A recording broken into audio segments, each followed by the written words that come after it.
Afternoon, everyone. It's a few minutes after 2. Thanks for taking the time to gather again. And I'm always grateful for the opportunity to hear your questions and concerns and to try to respond to them to the best of our ability. Many of you submitted a number of questions, and we will get to as many as we can. And if there are additional questions or comments, please put them in the chat, which Sarah Broberg and her team will be monitoring. I'd like to begin with a few comments and updates for us. First, I want to make it clear that, as was reiterated last week, the Board of Governors is very clear in asking the system leaders, the UNC system leaders, and all of the chancellors to reopen our institutions for in-person instruction. Remember, all the way along, we have been open. We were open even in March when we asked most of our students to leave, but everyone went on to online. Open through the summer in many of the courses that were provided. So this is to return to reopen in person. And it is very clear that we are being expected to do this and should do it with the best health and safety protocols in mind. I want to reiterate that too, because the Board of Governors last Thursday in its plenary session out of the Budget Committee, the full Board of Governors voted that it's expected that tuition and fees will be charged to students regardless of the modality of their instruction. So whether it's a hybrid, online, or in-person, or some combination of any of those three, that the tuition and fees that will be charged to students and the way in which their financial aid is packaged to afford those fees will remain the same throughout the semester, again, regardless of even the possibility if we would go to online only during the course of the semester. Secondly, I want to report that we have been working throughout last week on what was initially interpreted to be, by myself, senior staff, faculty leaders, and all of you, as a request that we cut our budgets by 25% and 50% if the institution was to move online at any point in the semester. We got really good clarification on this request that was sent to us about 10 days ago. We got clarification last Monday that that was not what the request was. Rather, it was to create planning only scenarios, not plans that we would be asked to execute on, but planning scenarios that could demonstrate to the leaders at the UNC system what would happen if we went to online only, intersecting with various scenarios around a downturn in enrollment from as low as 2% to as large as 50%. And so we worked last week to accomplish that. I'm waiting to hear whether I am allowed to share that with you all broadly. I hope that we will be given that privilege. But the clarification is clearly that we are at this point not cutting our budgets. We are not going online at this time. And so just to give you a sense of the numbers that we came up with, again, the first scenario A is everything as usual, just exactly as usual. Scenario B, we're already in, which is social distancing. And what we figured out our shortfall would be about $1.3 million, and that's specifically for all the expenses we have incurred for the social distancing, the plexiglass, the temperature monitors that we're getting, all of the extra plexiglass and face shields, et cetera, et cetera. If we went to scenario C1 that was described by the system as online only, enrollment down 2%, fees are still retained, but no housing and dining income, our shortfall would be closer to $6 million. And we put forward some things that we would do to try to meet that. In scenario 2C, same kind of thing, online only, but enrollment down 5%, a loss of some revenue, particularly in housing and dining, and our shortfall would then move to closer to $10 million. In scenario C3, which is online only, enrollment down 10%, other assumptions like no housing and dining revenue, we'd be closer to $12 million.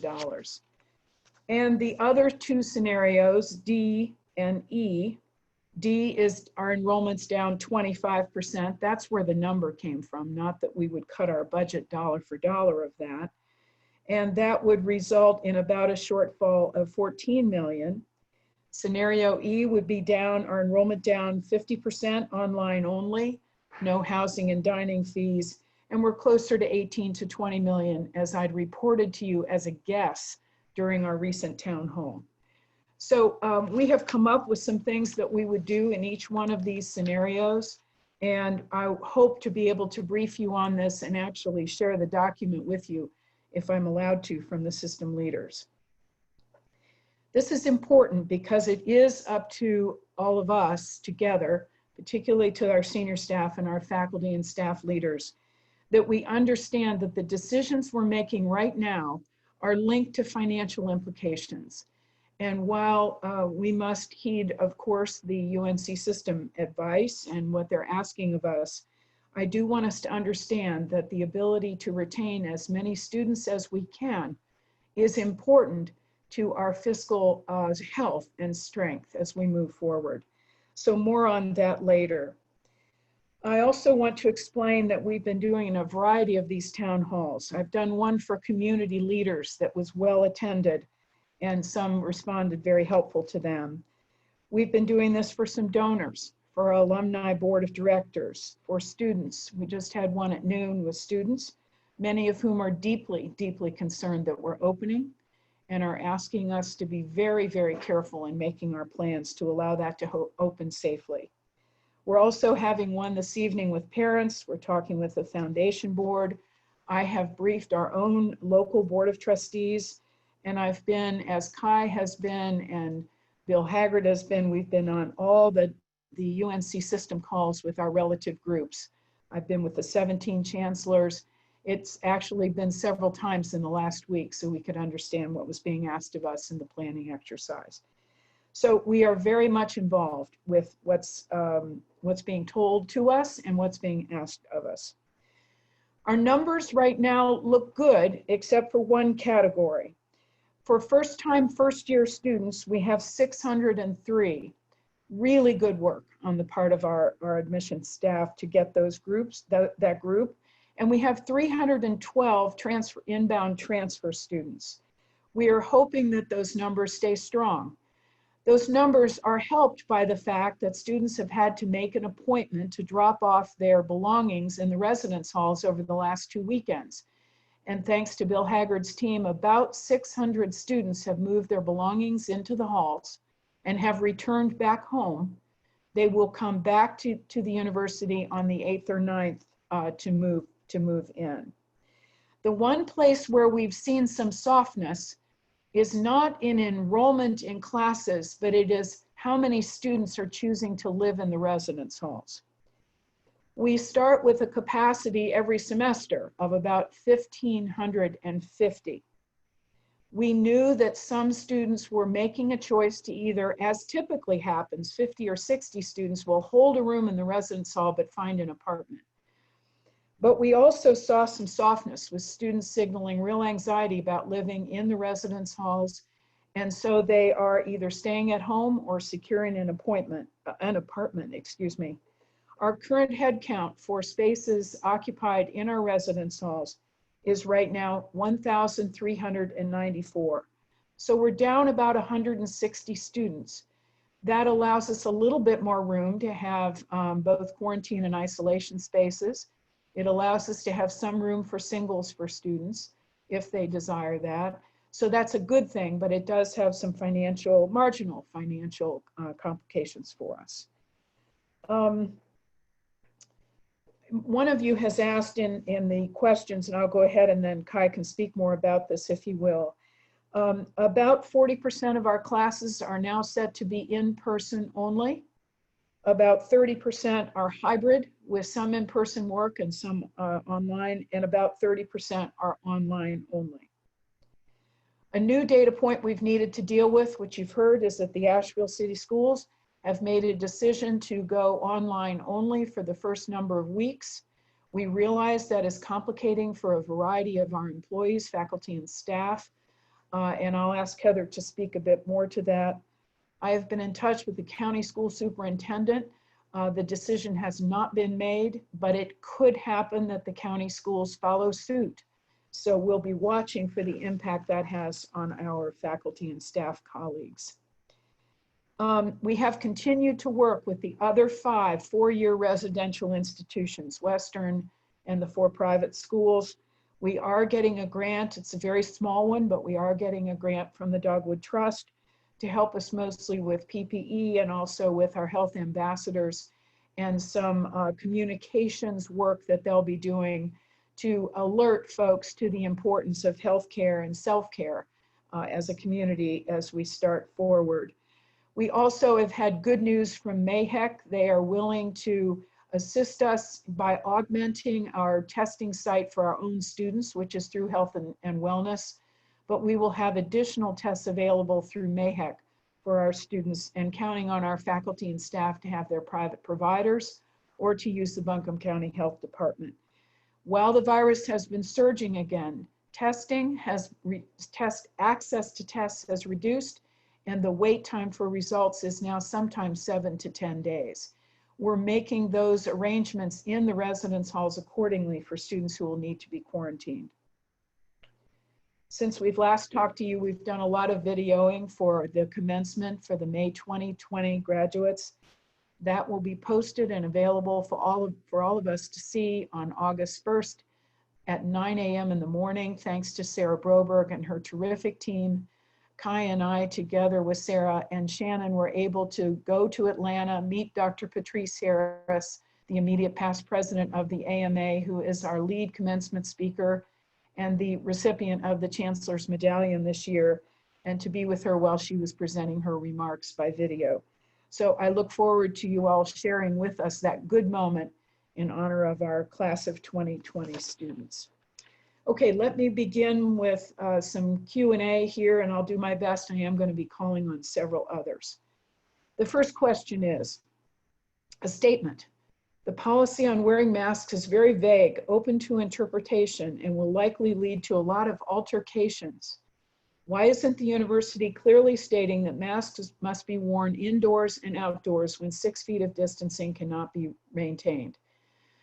Will we have a well-reinforced mask requirement, or will it just be an expectation? First of all, the State Department of Human Resources has rendered a decision that masks are required to be worn by all state employees. We are including our non-state funded employees in this for our campus. So we all must wear masks, and there'll be, I think, 2 masks distributed with each person. We also have access to some N95s that I've just learned about this morning from the Dogwood Trust. So there may be an opportunity for you to have more than those 2 masks. As far as I'm concerned, masks are required because they are required during the pandemic that is a national emergency.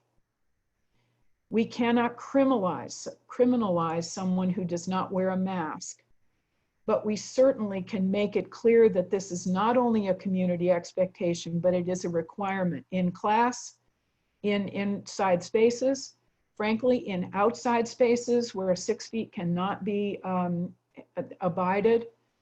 And so please consider it a requirement of us as a community for one another and for the health of all, that masks or face coverings will be required and will be adequately available for all of us.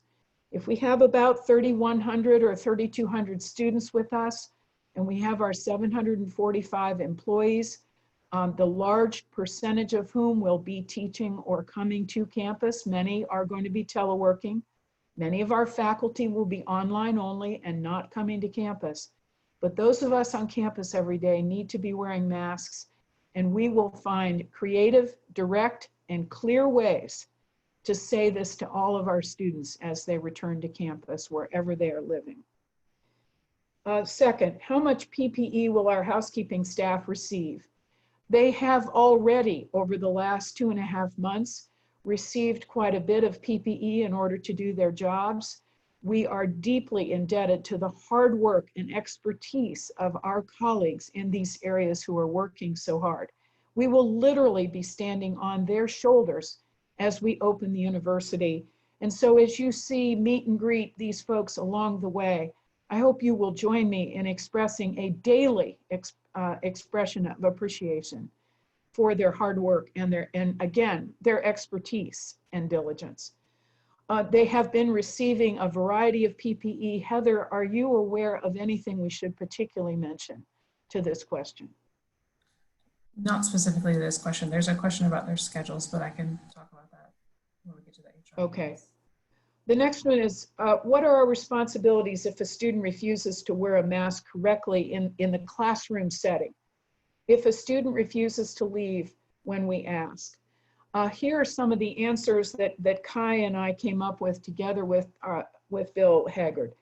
If someone is not wearing a face covering, the first step would be to point out that face coverings are available, are a community standard, and are expected and required.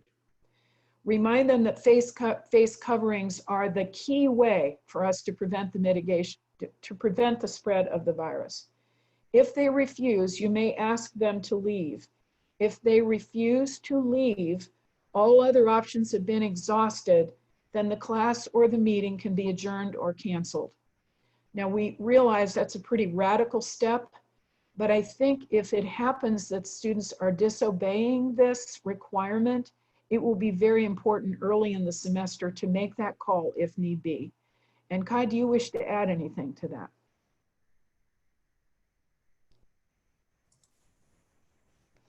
Sorry, I had a little technical issue. Can you, you cut out there for a second. I said, if someone is adjourning their class because a student is refusing to wear a mask or to leave, that obviously is a very firm and yet somewhat drastic step. Do you have any recommendations for faculty and staff on the call about that matter?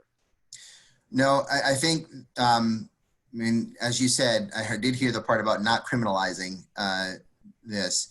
I think our first, what I've asked is that faculty will have masks available in every building. And the first step I would hope is that if someone does not have a mask, is to first explore whether or not it's because maybe they forgot one, didn't have it. And so to inquire or let students know that there are masks available in the building. If a student really is defiant and not, I mean, I think asking the student to leave, and then if not, canceling the class is really the only option, and then making us aware of that student's defiance so that we can address the issue separately. I mean, I think that's our only solution there. And again, we don't want to criminalize this, but if you have a repeat offender of this, students should be reported to Bill Haggard, his judicial group, and we'll try to figure out something that is fair and balanced, but is clear. And any employees who are repeat offenders about this, I hope you will let Heather Parlier know in HR. And again, this will be an approach to encourage compliance for the good of the order and for all of our safety. Can we help with contact tracing efforts? We've learned just over the last week to 10 days that contact tracing is the purview of MAHEC and of the county health department. It can only be done by those who have been trained to do this properly and to preserve the privacy of any person who tests positive and for whom there needs to be prior contacted and asked to take a test or to be aware that they've been exposed. So there's not anything that we as staff or faculty can do about this except to report when we ourselves are sick, when we are tested and test positive, so that we can get tracing done for all of us quickly and efficiently. The team that will be doing rapid response, should we have a larger than whatever is normal outbreak of this, let's say in a residence hall, or it could happen in a classroom, we will be instructed very carefully in the moment about what to do about that. Are face shields interchangeable with masks, or are masks required while wearing a face shield? The face shield option can be worn with or without a mask. We, thanks to our STEAM studio that's been producing face shields for quite some time and helping other agencies as well as our own needs. A face shield allows you, if you choose, and most of our faculty will be teaching behind plexiglass that's at the podium in each one of the classrooms. You may remove your mask while you are teaching as long as you have a face shield on. So it's really one or the other. And if extra precaution is what you would individually choose, then having both available will be helpful to you. When working inside of campus buildings, is it okay to wear a mask that covers the mouth but not the nose? The answer is no.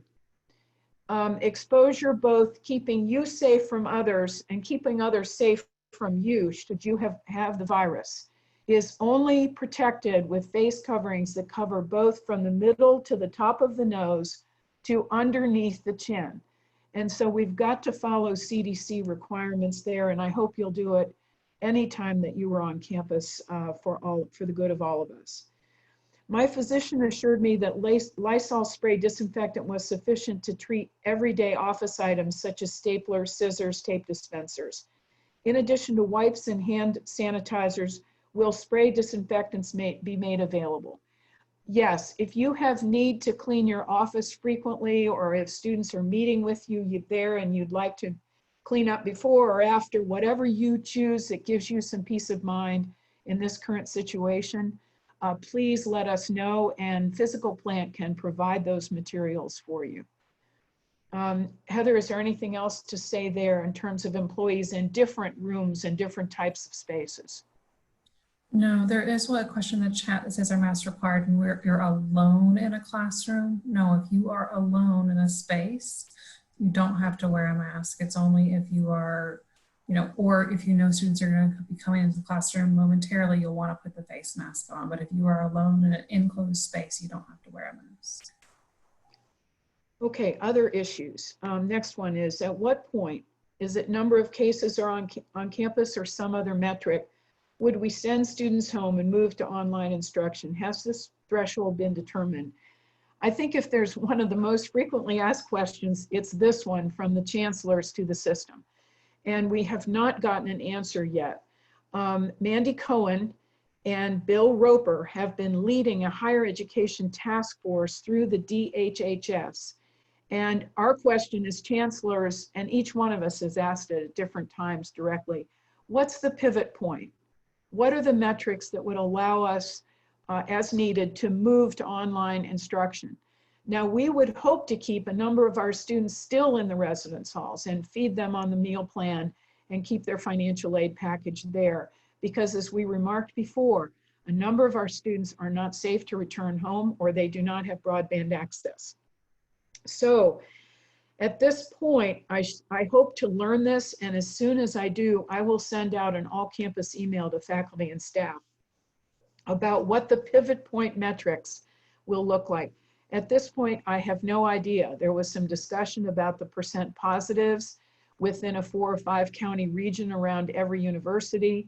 There was a percent positive that's hospitalized, and the percent positive of death relative to hospitalizations, but nothing was made clear to us in this most recent call, which was last Thursday morning.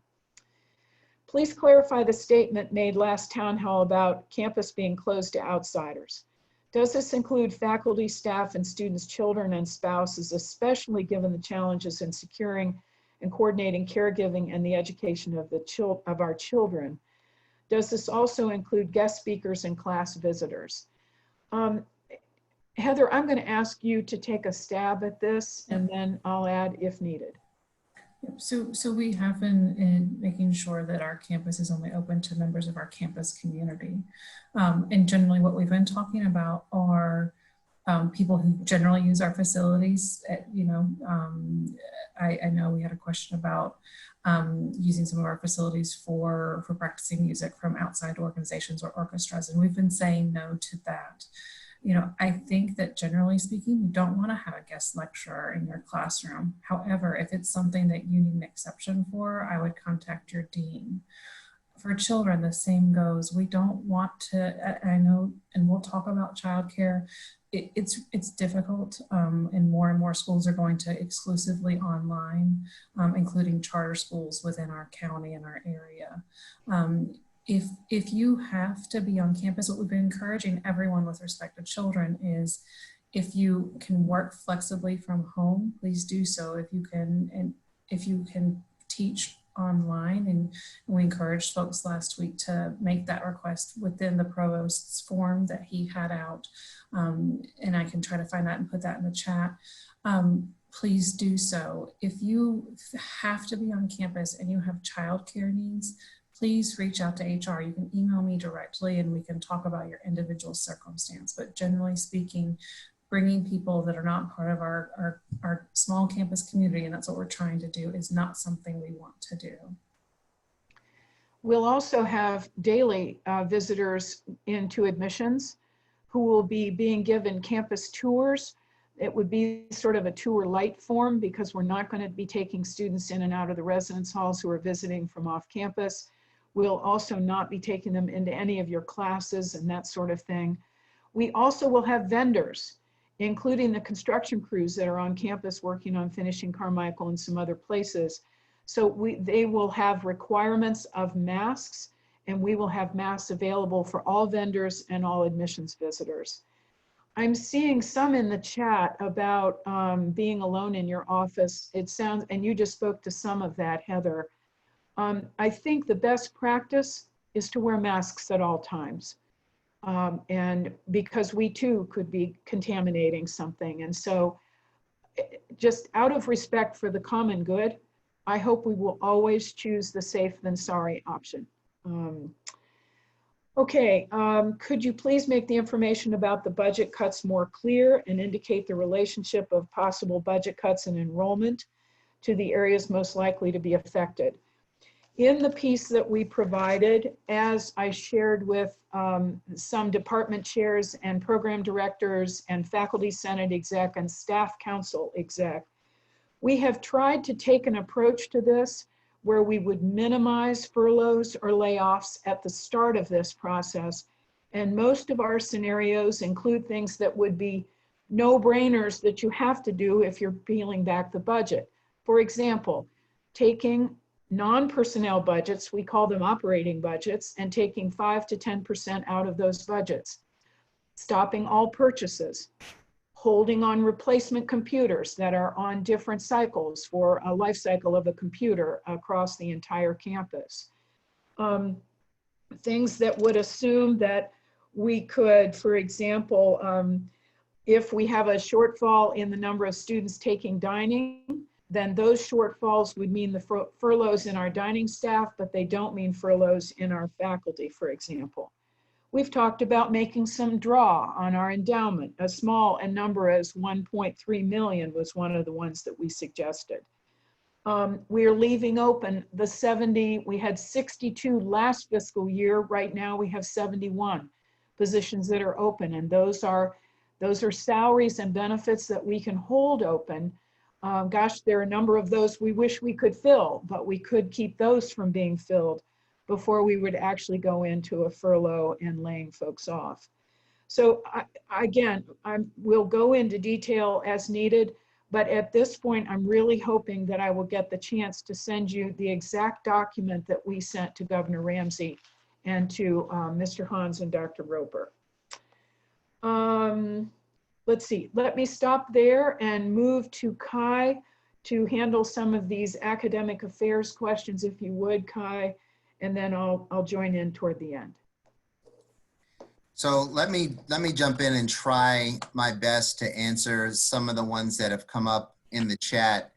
I think Chancellor Cable's already mentioned that if in a classroom by yourself, I think a classroom is a kind of public space that gets used by enough folks. We really do want people to wear masks and to imagine themselves to be in a space that, as someone pointed out, can be contaminated. And so use your best judgment there, and presumably to wear a mask all of the time, or a face shield. In the context of your own office, then another question is, you know, what can you do with it in your own office? If you imagine meeting with students, we want you to abide by the same kinds of guidelines that we're asking folks to meet with in any other space. Meaning, if you can create the kinds of social distancing and engage a student in your office, then you should feel free to do so. That means wearing a mask and at least a minimum of 3 feet apart. Then you can do that. If you don't feel that you can do that, I would say do not meet in your office. And so we want to make sure that we are continuing to abide by the guidelines, whatever space we're in. And so, you know, that is a call that's based on your particular office space and the like. There was a question that was sent in about when will faculty be allowed back into their offices, and when can you get into the classrooms that you'll be teaching in to see what they're like. You have permission and authority to do that now.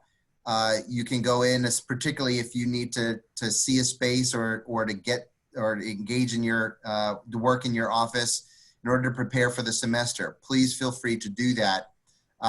We certainly would ask that if you don't have a need to be in your office or in some other space, encourage you to continue to work remotely. But certainly you have the right and ability to do that now. Is there a way that if we go fully remote, how do we ensure that students have access to technology, computers, internet access, and the like? We'll continue to have students have access to technology, including being able to check out laptops from the library for a short time, or particularly if we go online, we'll have long-term options as well.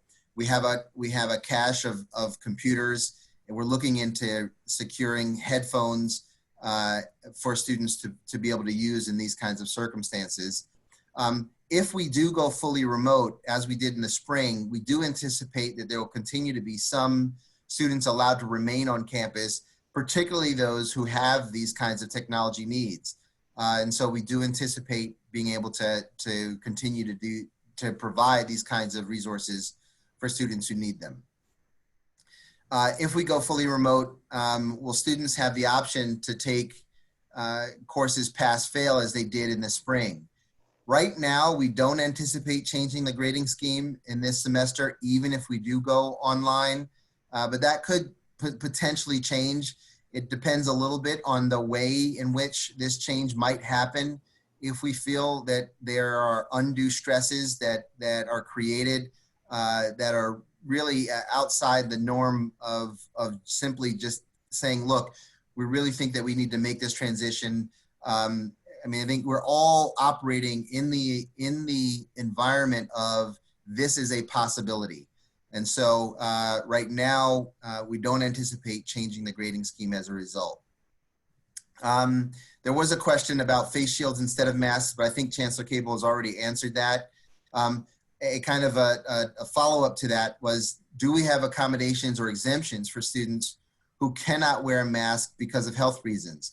We will allow students to wear face shields if a face mask presents a problem for some reason, so that is the alternative to face masks currently. There was also a question about the Asheville City Schools having just announced virtual online classes for the fall semester, or at least for the first 9 weeks. And how does this impact our ability to offer courses in the modes that we are currently engaging, which is, as Chancellor Cable has already mentioned, about 40% right now are in person, about 30% are hybrid, and about 30% fully online. Certainly anticipate that there will be some changes to that. And if there are accommodations to be made to allow faculty that have school-age children to be able to accommodate what's happening in their school districts, we will make those accommodations. We will certainly have a way for faculty to make the request and for us to be responsive to those requests.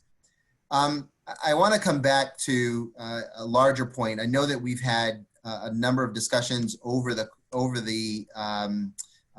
faculty listserv. And I plan on sending an email to folks later today about some of the exchange. But I guess I want to back up and just take a moment and mention something that Chancellor Cable's already noted. We have a very complicated balancing act here. Certainly, without question, health and safety is our primary concern and top priority. Everything that we're doing is to maintain the environment for our entire community, faculty, staff, and students to be safe and healthy, as possible. We won't be able to mitigate risk down to zero, but we're doing everything that we can to make it as safe as possible. There are impacts to having students go online, even if we retain them as students. As Chancellor Cable mentioned, we lose the revenue from them, from students in terms of housing and dining, and that has an impact on our financial realities. And so we want to make sure that we're retaining as many students as possible. And if that means helping to support students be online, we need to be able to do that so that we don't lose students. But certainly it is the case that when we don't have them here contributing as in our housing and dining, we lose a certain amount of revenue. And over the last, I guess, 2.5 months, we've, as Chancellor Cable has already mentioned, we've lost about 200 students to being in residence, but we've maintained them being enrolled. And so it's great to have them enrolled. It's unfortunate that we've lost about a significant amount of revenue. We lose, I think, about $5,000 per student per semester when they're not in residence. And so that has a real impact. And so we are trying to balance that. And that is really, I will just simply say, is a large factor in how we are thinking about the need to accommodate students. Most of the discussions, when it gets down to what's concrete about what we're really debating, is how do we manage accommodating students in two categories. One of the students who need accommodations, they have a documented need, and those who want to go online, perhaps because they have a deep concern about coming back to campus. We really want to manage that, and we want to retain students. If possible, we want them to be on campus. And that is a balancing act that we're trying to maintain. There are lots of students, and we just had a student town hall, who are hoping, because they feel that they learn best in an in-person environment, we're hoping to maintain an environment for those students. And so when we have a class that has a mix of desires, students who want to be online, students who want to be in person, how do we balance that? So we have an incredible balancing act, and we simply will have to manage that throughout the course of the semester. That will not go away. We will always be in a bit of tension. But what I do know is that the CTL is standing ready, and has, in an earlier conversation today, has really thought creatively in conversations with the faculty about how to manage this, how to provide accommodations. We want to provide the kind of technological support, pedagogical support to make this possible for you to manage. A big part of the question earlier was how, I think I've indicated that it would be ideal if faculty weren't teaching two different modes. That feels like it has slipped a little. There are faculty who are doing things that are creative and interesting, but it feels a little bit like you're teaching in two different modes, some in person and some online. There's a little bit of that we almost will not be able to avoid. We're hoping to minimize that by providing the right kinds of support so that you can focus on teaching it primarily in one way, but there will be some work, some things that have to be done to try to make sure that we're able to accommodate as many students as possible. this tension is, I understand it. It's real. It means for some work, but as we try to balance the economic, all the other factors that we need to balance, we're hoping that we can have both the flexibility and the fortitude to try to make this all work out. So just want to acknowledge that there will be an email later on that tries to better summarize many of these points. I know it's created a lot of tension, a lot of anxiety, and we're trying to work through it as best as we can. So I'll speak to that a little bit more in an email later, and provide for faculty opportunities tomorrow and on Friday to have some discussions that are in a more back and forth format. So I look forward to that. Thank you, Kai. Let's move to you, Bill Haggard, and let us know what's happening with student affairs questions and how to answer those. Sure. Thank you, Chancellor, and good afternoon, everyone. It's good to see you and such a tremendous turnout today. Thank you. Only 3 questions from my area so far today, so I can run through those pretty quickly. What is the specific protocol for when a student in our class tests positive? Who should quarantine and who will tell those people? So first and foremost, when there is a symptom, a contact tracing procedure, the criteria, the current criteria by CDC guidance for this is that the people who should be notified is someone, and I'm going to read directly from the CDC guideline here, someone who is within 6 feet of an infected person for at least 15 minutes, starting from 2 days before the illness onset. So if everyone is following the procedures, and there's been so much work in our physical classrooms this summer, and everyone is 6 feet apart, and everyone is wearing a mask, and everyone's complying with those things, then a positive test does not mean that there would have to be a quarantine of that class. It would be only those folks who have been in close contact less than 6 feet for a period of at least 15 minutes. So those are the criteria that the contact tracers will be using. The folks who would, if there was someone in the class, and say even if everyone was practicing the PPE and also the social distancing, there might be another person in the class with whom that student was close within 6 feet, unprotected for a minimum of 15 minutes. Then it would be at the actual contact tracer who would be contacting and having that conversation with that person to quarantine. And students will always be supported by our Health and Counseling Center.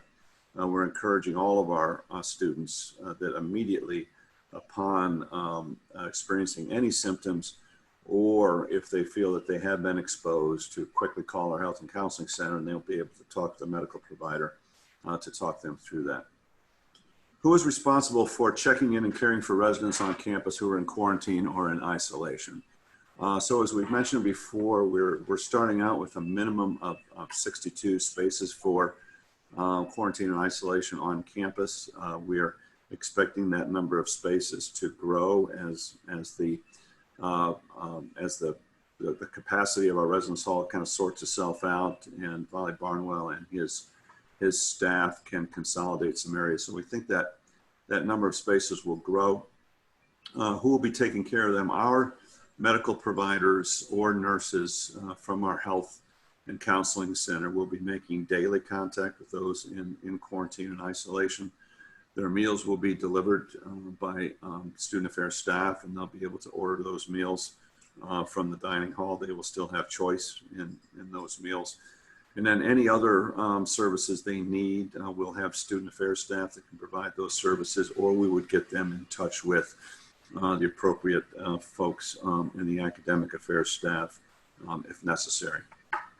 And the third question is there a plan to allow students to quarantine for 2 weeks at the end of a semester, saying that they were exposed or there was reason for them to quarantine or isolate at the end of a term? Would we make them leave? And the answer to that is no. We would accommodate all cases if someone had to stay past the end of the term because of quarantine or isolation.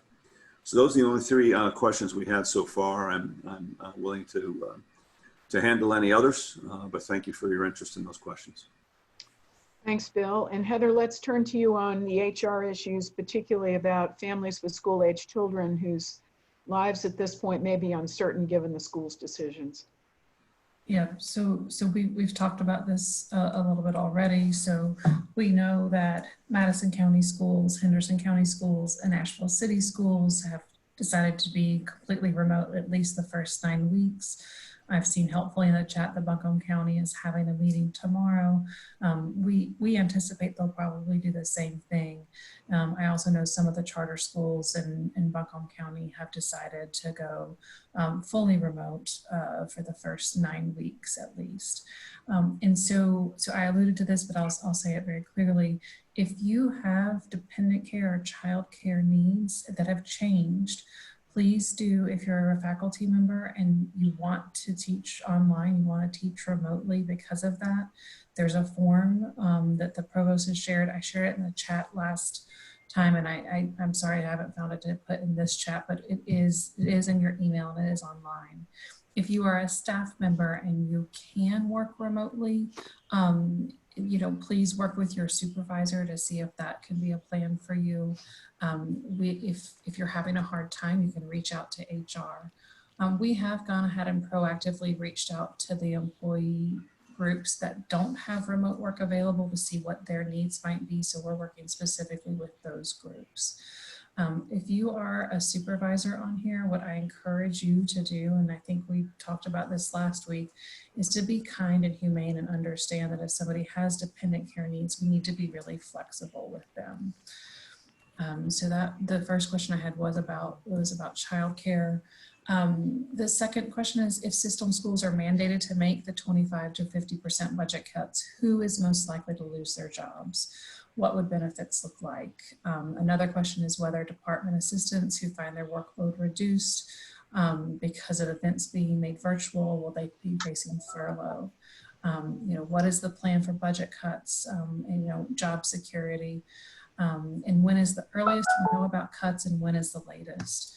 So as Chancellor Cable said, we really believe that the 50% budget cut, and that would be a cut from our total budget, not just from our state appropriations. That's what the system office is asking us to envision. We don't believe that's likely. What we do believe is likely that we are going to have a decrease in our budget because our budget comes from two main sources, state budget appropriations and enrollment. And part of that enrollment has to do with our housing and dining income. And we're seeing a drop in that. We don't know right now how large that percentage will be.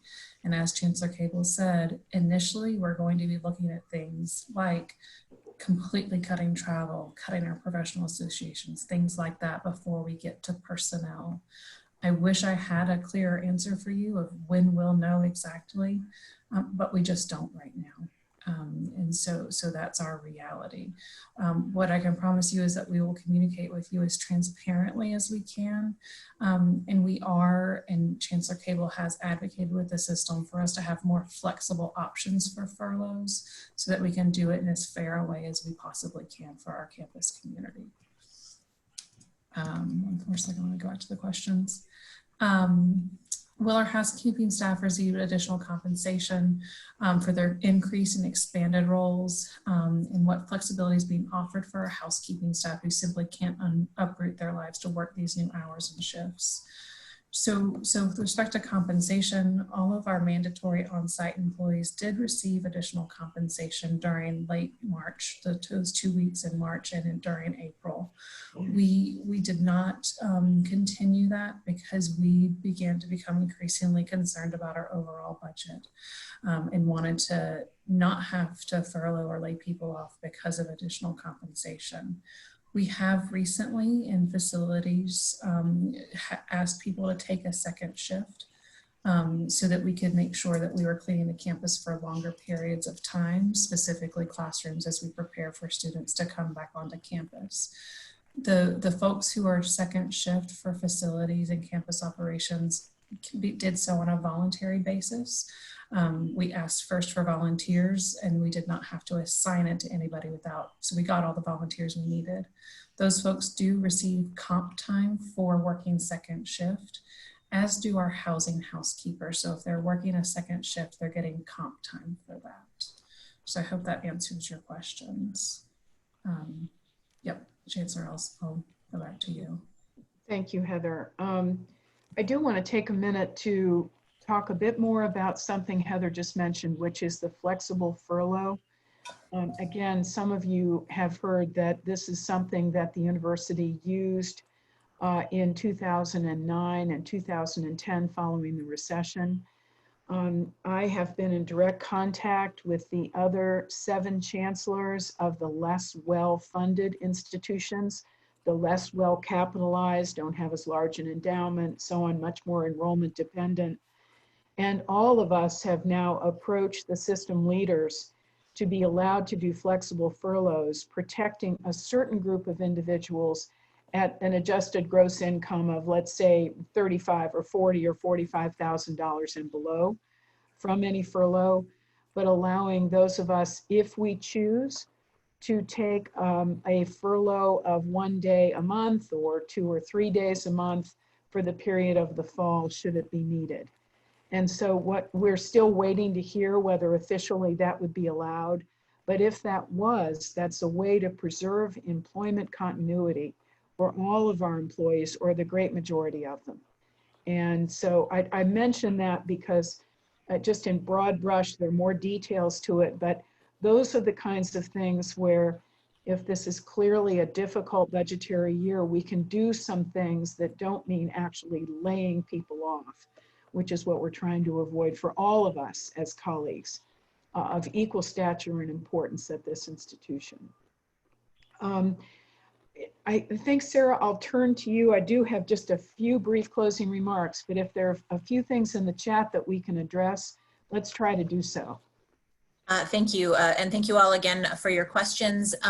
I think, Heather, there were a few questions for you about HR related issues. So Emma Anderson is asking just to clarify, what are the options for staff who are required to be on campus and don't have childcare access? I think you'd mentioned just get in touch with HR, but maybe you want to reiterate that.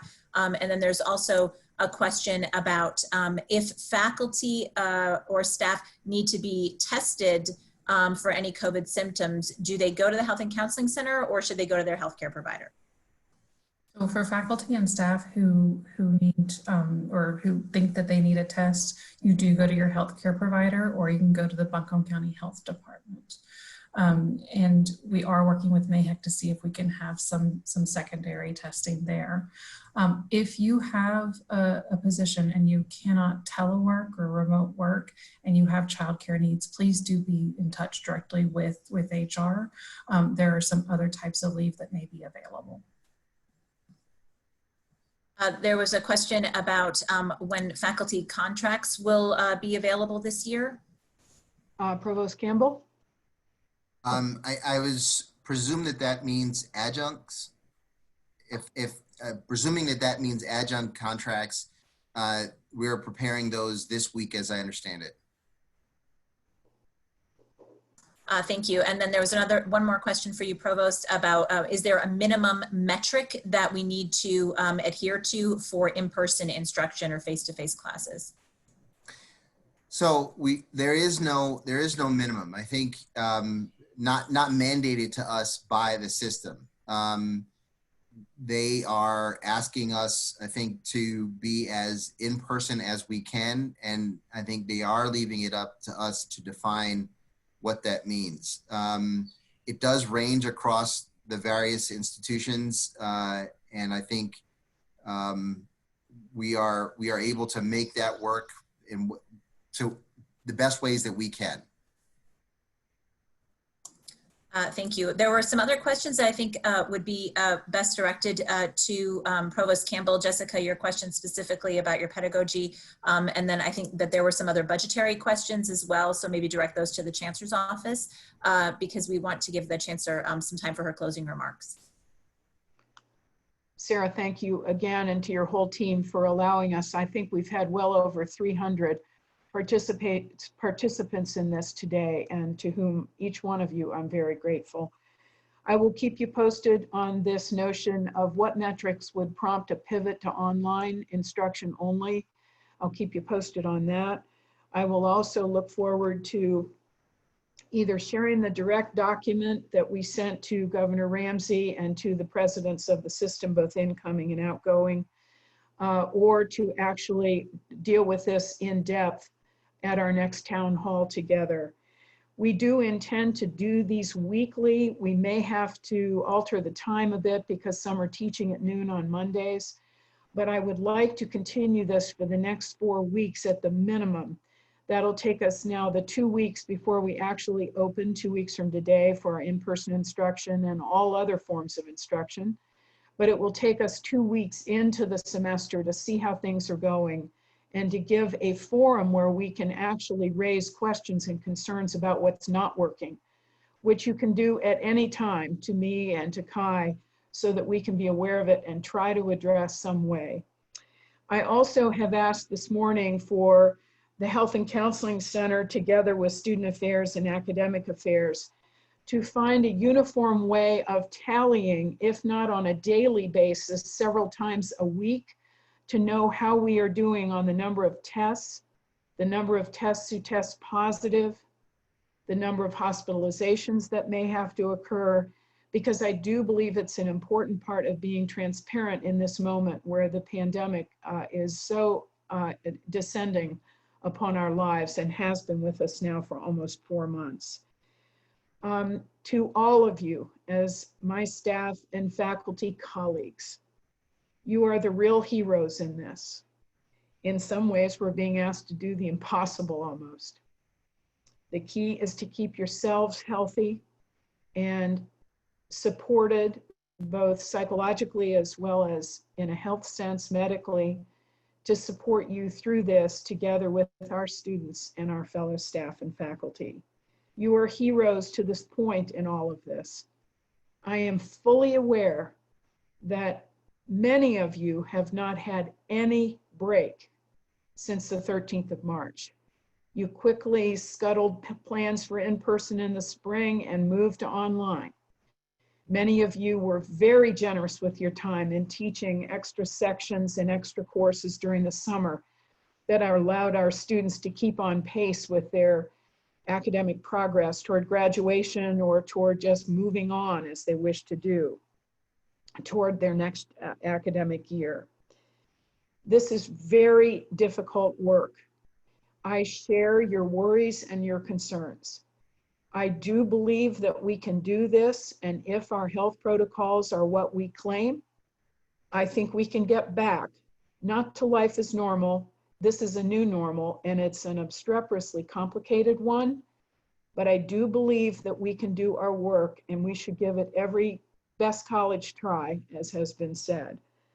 I also want to reinforce that, and I saw one question in an email last night about sort of who's running the show here. Our students need to be given great latitude, humanely, to deal with the complicated circumstances. Many of our students have a parent or even both parents if they're in the home who've lost a job. Our financial aid office, and I see Shannon is represented here and Sarah Humphreys Nationale, we are repackaging aid to meet the needs of our students. We are tying with both faculty and staff, and then certainly with our students, to make as humane decisions leaning forward to what people suggest that they need. That's where we now need to continue to be heroes and try, even in a patchwork way, to do the best we can to meet the individual needs of each other as colleagues, but also for our students who are dealing with, in some cases, for some of our anxiety-ridden students, they're dealing with more than they've been asked to deal with for quite a long time. So where we can step to a humane approach, I'm encouraging us all to do that. But in the midst of having been heroes for these last number of months, I would ask that we try to stand to the occasion and continue to be heroes in the name of the institution, most importantly in the name of our own personal health and well-being for us and for our families, and then for our care for each other, which has been a longtime value of this institution. So with that, I want to thank you again for your time. We will continue to have these town halls, and I appreciate so much your being interested, raising the questions in the chat, and letting us know what you're thinking. Kai and all of us on the senior staff want to hear from you if there are other things that we can do to help. Thanks, everybody. Appreciate your time. Please stay well.